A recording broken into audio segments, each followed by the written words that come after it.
Xenofeminism, A Politics for Alienation, Laboria Cuboniks. 0x00 Ours is a world in vertigo. It is a world that swarms with technological mediation, interlacing our daily lives with abstraction, virtuality, and complexity.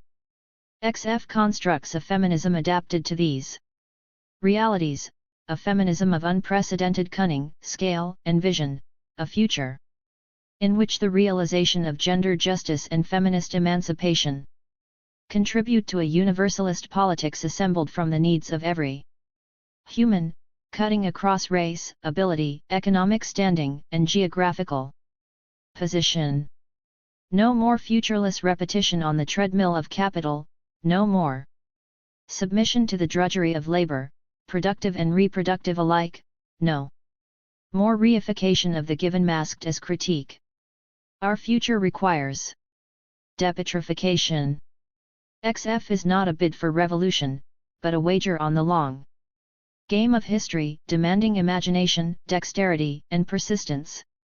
0x01 XF seizes alienation as an impetus to generate new worlds. We are all alienated, but have we ever been otherwise?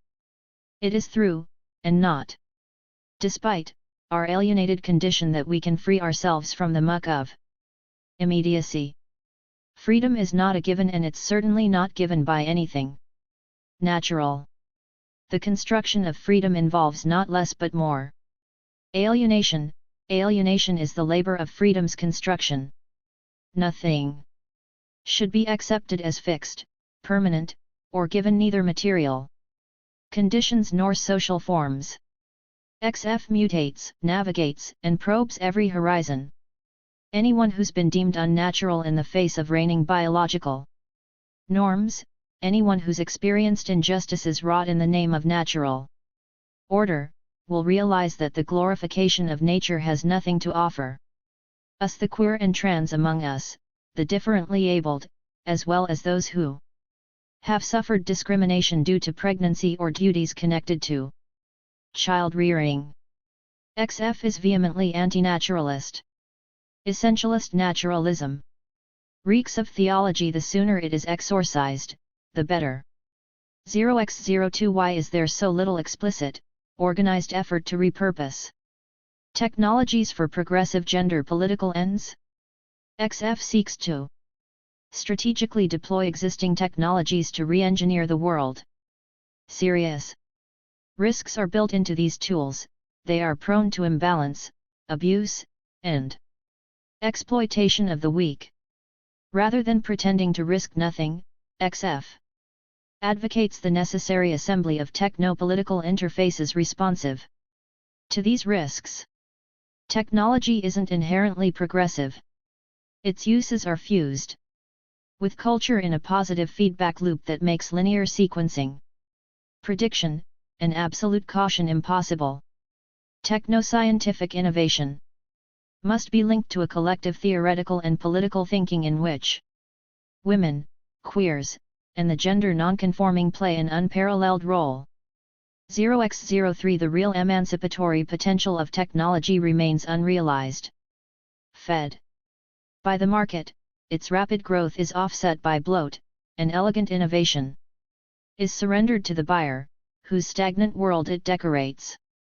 Beyond the noisy clutter of commodified craft, the ultimate task lies in engineering technologies to combat unequal access to reproductive and pharmacological tools, environmental cataclysm, economic instability, as well as dangerous forms of unpaid/underpaid labor. Gender inequality still characterizes the fields in which our technologies are conceived, built, and legislated for. While female workers in electronics, to name just one industry, perform some of the worst paid, monotonous and debilitating labor. Such injustice demands structural, machinic, and ideological correction. 0x04 Xenofeminism is a rationalism. To claim that reason or rationality is by nature a patriarchal enterprise is to concede defeat. It is true that the canonical history of thought is dominated by men, and it is male hands. We see throttling existing institutions of science and technology. But this is precisely why feminism must be a rationalism, because of this miserable imbalance, and not despite it. There is no feminine rationality, nor is there a masculine one. Science is not an expression but a suspension of gender. If today it is dominated by masculine egos, then it is at odds with itself, and this contradiction can be leveraged. Reason, like information, wants to be free, and patriarchy cannot give it freedom. Rationalism must itself be a feminism. XF marks the point where these claims intersect in a two-way dependency. It names reason as an engine of feminist emancipation, and declares the right of everyone to speak as no one in particular interrupt. 0x05 The excess of modesty in feminist agendas of recent decades is not proportionate to the monstrous complexity of our reality, a reality cross-hatched with fiber optic cables, radio and microwaves, oil and gas pipelines, aerial and shipping routes, and the unrelenting, simultaneous execution of millions of communication protocols with every passing millisecond. Systematic thinking and structural analysis have largely fallen by the wayside in favor of admirable, but insufficient struggles, bound to fixed localities and fragmented insurrections. Whilst capitalism is understood as a complex and ever-expanding totality, many would-be emancipatory anti-capitalist projects remain profoundly fearful of transitioning to the universal, resisting big-picture speculative politics by condemning them as necessarily oppressive vectors. Such a false guarantee treats universals as absolute, generating a debilitating disjuncture between the thing we seek to depose and the strategies we advance to depose it. 0x06 Global complexity opens us to urgent cognitive and ethical demands. These are Promethean responsibilities that cannot pass unaddressed. Much of 21st century feminism, from the remnants of postmodern identity politics to large swathes of contemporary ecofeminism, struggles to adequately address these challenges in a manner capable of producing substantial and enduring change. Xenofeminism endeavors to face up to these obligations as collective agents capable of transitioning between multiple levels of political, material, and conceptual organization. 0x07 We are adamantly synthetic, unsatisfied by analysis alone. XF urges constructive oscillation between description and prescription to mobilize the recursive potential of contemporary technologies upon gender, sexuality, and disparities of power. Given that there are a range of gendered challenges specifically relating to life in a digital age, from sexual harassment via social media, to doxing, privacy, and the protection of online images, the situation requires a feminism at ease with computation. Today, it is imperative that we develop an ideological infrastructure that both supports and facilitates feminist interventions within connective, networked elements of the contemporary world. Xenofeminism is about more than digital self-defense and freedom from patriarchal networks. We want to cultivate the exercise of positive freedom to rather than simply freedom from, and urge feminists to equip themselves with the skills to redeploy existing technologies and invent novel cognitive and material tools in the service of common ends. 0x08 The radical opportunities afforded by developing and alienating forms of technological mediation should no longer be put to use in the exclusive interests of capital, which, by design, only benefits the few. There are incessantly proliferating tools to be annexed, and although no one can claim their comprehensive accessibility, digital tools have never been more widely available or more sensitive to appropriation than they are today. This is not an illusion of the fact that a large amount of the world's poor is adversely affected by the expanding technological industry, from factory Workers laboring under abominable conditions to the Ghanaian villages that have become a repository for the e-waste of the global powers, but an explicit acknowledgement of these conditions as a target for elimination. Just as the invention of the stock market was also the invention of the crash, xenofeminism knows that technological innovation must equally anticipate its systemic condition responsively. Trap 0x09xf rejects illusion and melancholy as political inhibitors. Illusion as the blind presumption that the weak can prevail over the strong with no strategic coordination, leads to unfulfilled promises and unmarshaled drives. This is a politics that, in wanting so much, ends up building so little. Without the labor of large-scale, collective social organization. Declaring one's desire for global change is nothing more than wishful thinking. On the other hand, melancholy so endemic to the left teaches us that emancipation is an extinct species to be wept over and that blips of negation are the best we can hope for. At its worst, such an attitude generates nothing but political lassitude, and at its best, installs an atmosphere of pervasive despair which too often degenerates into factionalism and petty moralizing. The malady of melancholia only compounds political inertia, and under the guise of being realistic relinquishes all hope of calibrating the world otherwise. It is against such maladies that XF inoculates. 0x0a we take politics that exclusively valorize the local in the guise of subverting currents of global abstraction, to be insufficient. To secede from or disavow capitalist machinery will not make it disappear. Likewise, suggestions to pull the lever on the emergency brake of embedded velocities. The call to slow down and scale back, is a possibility available only to the few, a violent particularity of exclusivity ultimately entailing catastrophe for the many. Refusing to think beyond the micro-community, to foster connections between fractured insurgencies, to consider how emancipatory tactics can be scaled up for universal implementation, is to remain satisfied with temporary and defensive gestures. XF is an affirmative creature on the offensive, fiercely insisting on the possibility of large-scale social change for all of our alien kin.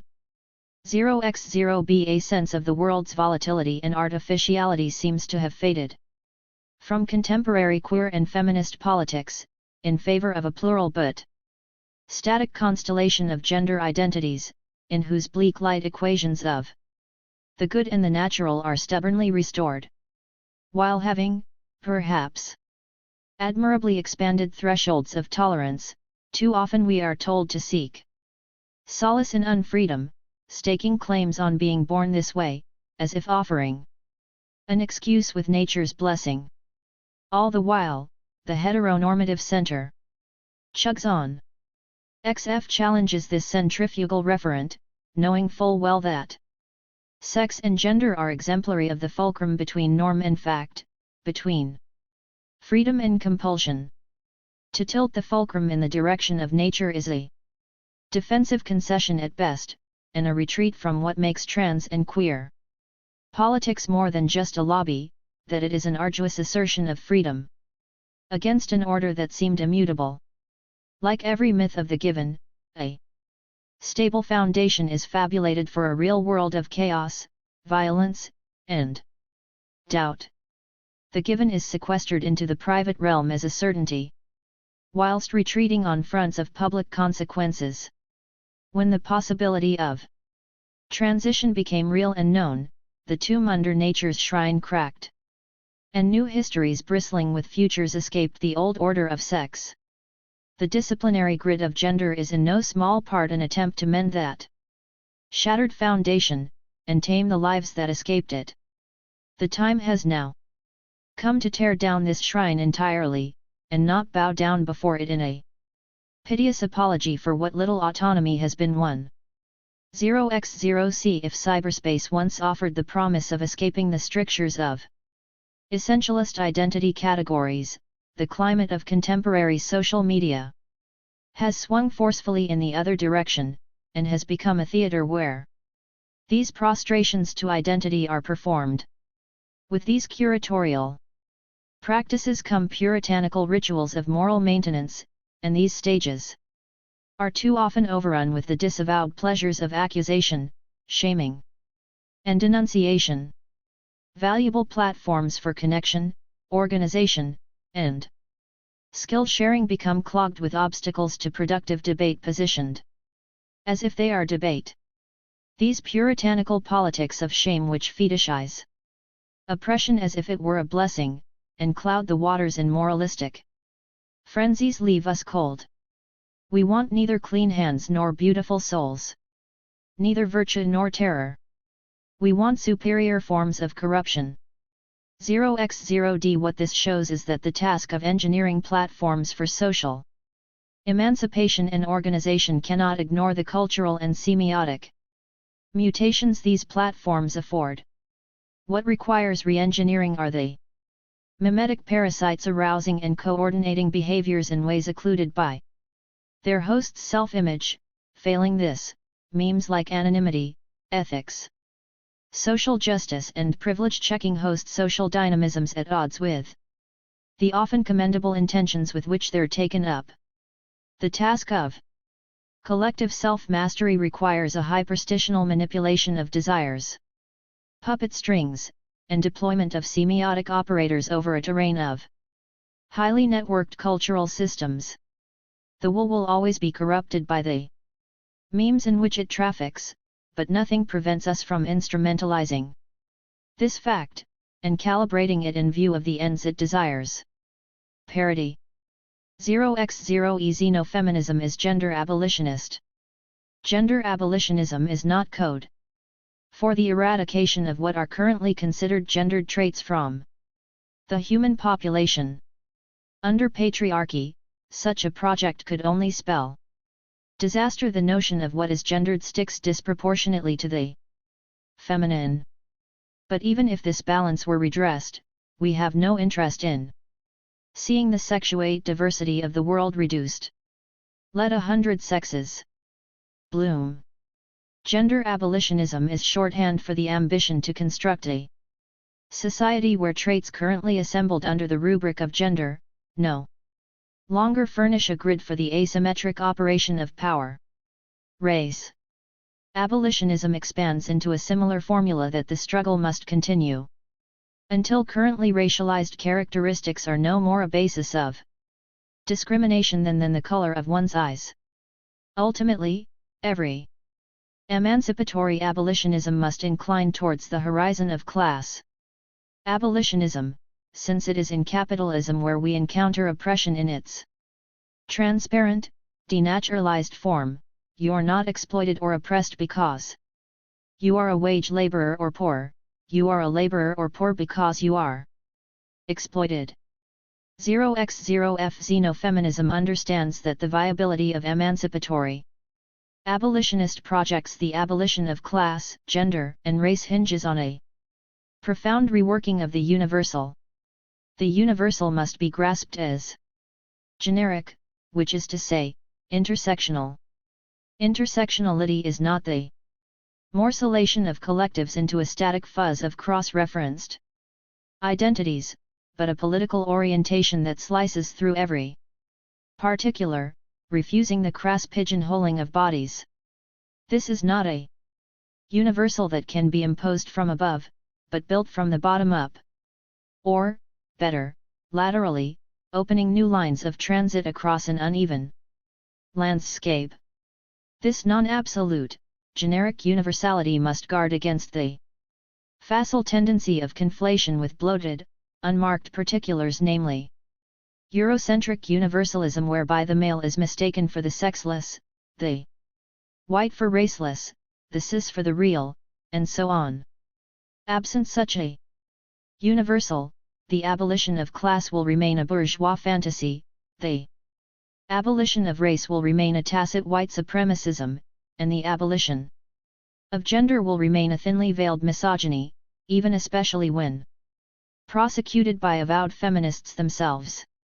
The absurd and reckless spectacle of so many self-proclaimed gender abolitionists campaign against trans women is proof enough of this. 0x10 From the postmoderns, we have learned to burn the facades of the false universal and dispel such confusions. From the moderns, we have learned to sift new universals from the ashes of the false. Xenofeminism seeks to construct a coalitional politics, a politics without the infection of purity. Wielding the universal requires thoughtful qualification and precise self-reflection so as to become a ready-to-hand tool for multiple political bodies and something that can be appropriated against the numerous oppressions that transect with gender and sexuality. The universal is no blueprint, and rather than dictate its uses in advance, we propose XF as a platform. The very process of construction is therefore understood to be a negentropic, iterative, and continual refashioning. Xenofeminism seeks to be a mutable architecture that, like open-source software, remains available for perpetual modification and enhancement following the navigational impulse of militant ethical reasoning. Open, however, does not mean undirected. The most durable systems in the world owe their stability to the way they train order to emerge as an invisible hand from apparent spontaneity, or exploit the inertia of investment and sedimentation.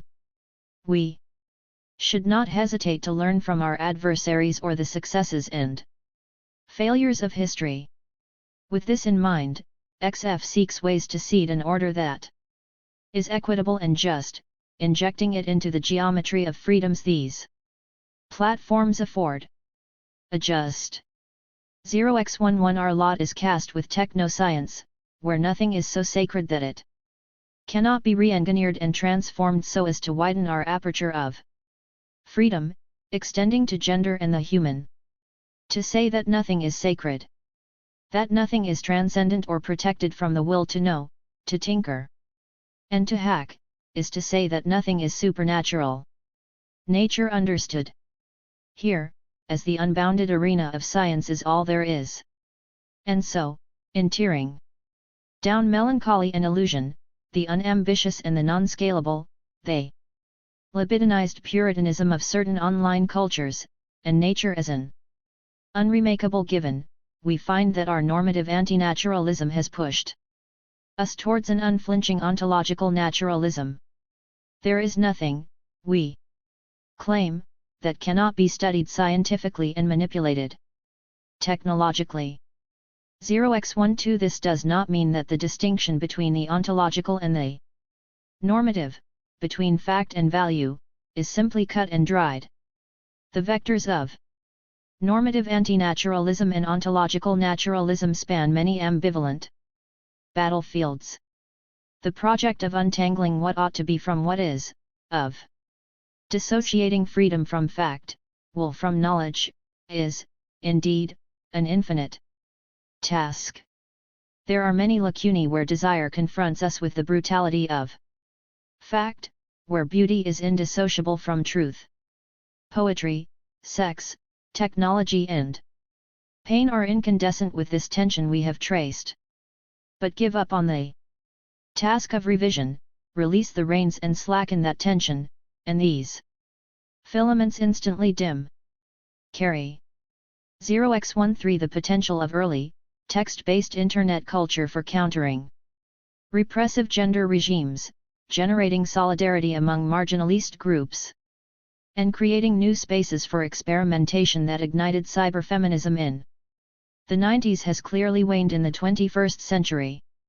The dominance of the visual in today's online interfaces has reinstated familiar modes of identity policing, power relations and gender norms in self-representation.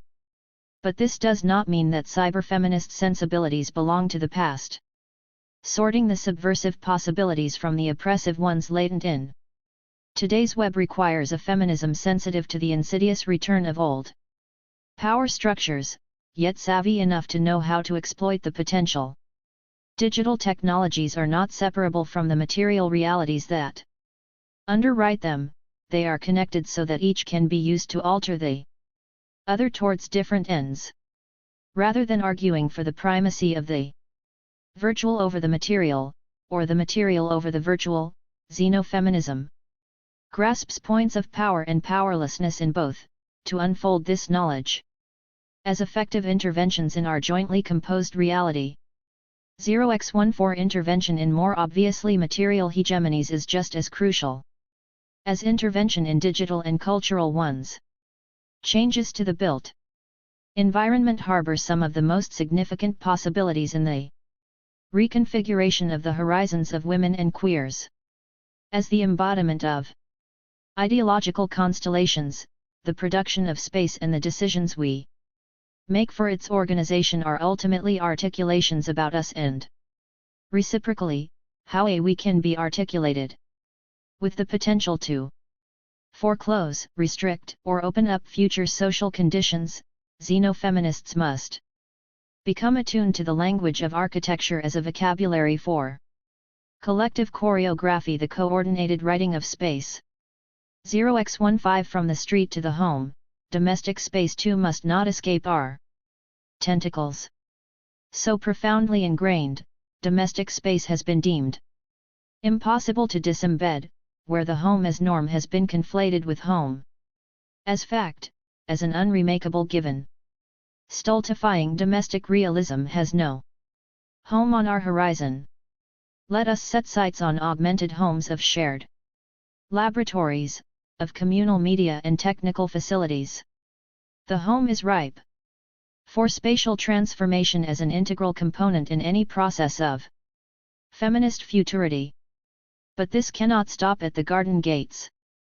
We see too well that reinventions of family structure and domestic life are currently only possible at the cost of either withdrawing from the economic sphere the way of the commune or bearing its burdens manyfold the way of the single parent. If we want to break the inertia that has kept the moribund figure of the nuclear family unit in place, which has stubbornly worked to isolate women from the public sphere, and men from the lives of their children, while penalizing those who stray from it, we must overhaul the material infrastructure and break the economic cycles that lock it in place. The task before us is twofold, and our vision necessarily stereoscopic. We must engineer an economy that liberates reproductive labor and family life, while building models of familiality free from the deadening grind of wage labor. 0x16 From the home to the body, the articulation of a proactive politics for biotechnical intervention and hormones presses. Hormones hack into gender systems possessing political scope extending beyond the aesthetic calibration of individual bodies. Thought structurally, the distribution of hormones, who or what this distribution prioritizes or pathologizes, is of paramount import. The rise of the Internet and the hydra of black market pharmacies it let loose, together with a publicly accessible archive of endocrinological know-how, was instrumental in wresting control of the hormonal economy away from gatekeeping institutions seeking to mitigate threats to established distributions of the sexual. To trade in the rule of bureaucrats for the market is, however, not a victory in itself. These tides need to rise higher. We ask whether the idiom of gender hacking is extensible into a long-range strategy, a strategy for wetware akin to what hacker culture has already done for software, constructing an entire universe of free and open source platforms that is the closest thing to a practicable communism many of us have ever seen. Without the foolhardy endangerment of lives, can we stitch together the embryonic promises held before us by pharmaceutical 3D printing, reactionware, grassroots telemedical abortion clinics, gender hacktivist and DIY HRT forums, and so on, to assemble a platform for free and open source medicine? 0x17 From the global to the local, from the cloud to our bodies. Xenofeminism avows the responsibility in constructing new institutions of Technomaterialist hegemonic proportions. Like engineers who must conceive of a total structure as well as the molecular parts from which it is constructed, XF emphasizes the importance of the mesopolitical sphere.